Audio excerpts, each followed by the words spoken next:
over a rut in the frozen path. Perhaps it was for the best I left town. For what man would want a woman who had lustful thoughts, even impure actions, about two different men?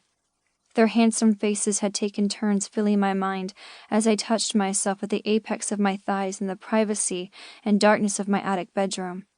It had been the unknown things they could do with their big hands, used to gentle a skittish horse or carry heavy sacks of grain, that had made my back arch off my bed as I succumbed night after night to my body's pleasure. I groaned and grabbed my small bag, pulling out the biscuits I'd packed. They were dry and stuck in my throat, clogging there with tears. I lusted after not one man, but two. I eagerly sought the attentions of not one man, but two. I longed for not one man, but two. I was a hussy. I sighed, my breath coming out in little white puffs, knowing the men would remain on the Bridgewater ranch while I sought work in a larger town such as Miles City or Billings, most assuredly turning their attentions to other women in town, women who were virtuous and did not dream of two men. I would be quickly forgotten. No, not forgotten. For what Mr. Matthews would tell, the town would spread like a July wildfire, and either one of them would be thankful they'd been saved from a woman such as I. Mr. Quinn and Mr. Porter would each have a wife to warm their beds and direct their carnal attentions, while I, from whatever town I found work, would continue to think of them in my late-night fantasies. It was wrong, I knew, to touch myself intimately and inappropriately, but I couldn't stop. I wouldn't stop, for that short moment of bliss wiped away the hardship, the loneliness, and the fear. Even now, as I pressed my head back against the hard wood of the seat and shut my eyes, my core clenched and pulsed. My body didn't care that I was painted a loose woman and a thief. It knew what it wanted.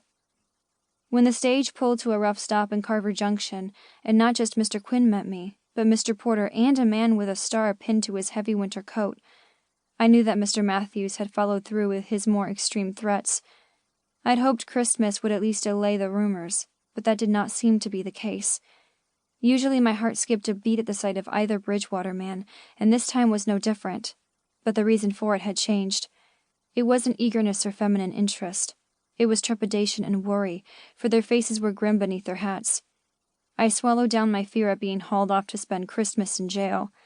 At least I would be warm.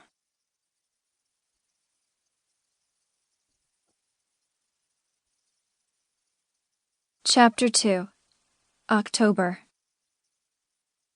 May I carry your parcel for you, Miss Travers? Mr. Porter startled me as I came out of the door of the mercantile. I licked my lips and glanced left and right to see if he truly had spoken to me. The man was devilishly handsome, with a quick smile and dark eyes. While they were similar in colors to Mr. Quinn's, his were less brooding. I felt he could see past my cool facade.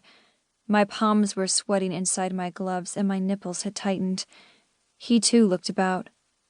There are no other Miss Travers, are there? I frowned at his odd question.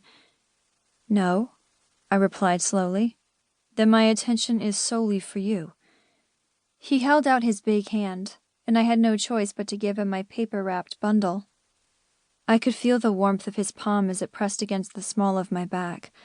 I had no interest in moving, for the gesture was the only contact he'd ever made with my person.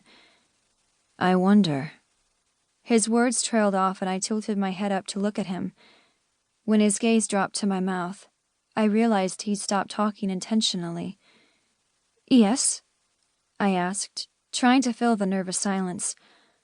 As I said, while my attention is solely for you, I was wondering if perhaps your attention was given to someone else. Mr. Matthews, perhaps. The other man had circled about me, but his interest was not returned. Mr. Matthews might have been handsome in a way, but there was something unappealing about him. No. He gave a decisive nod. Good.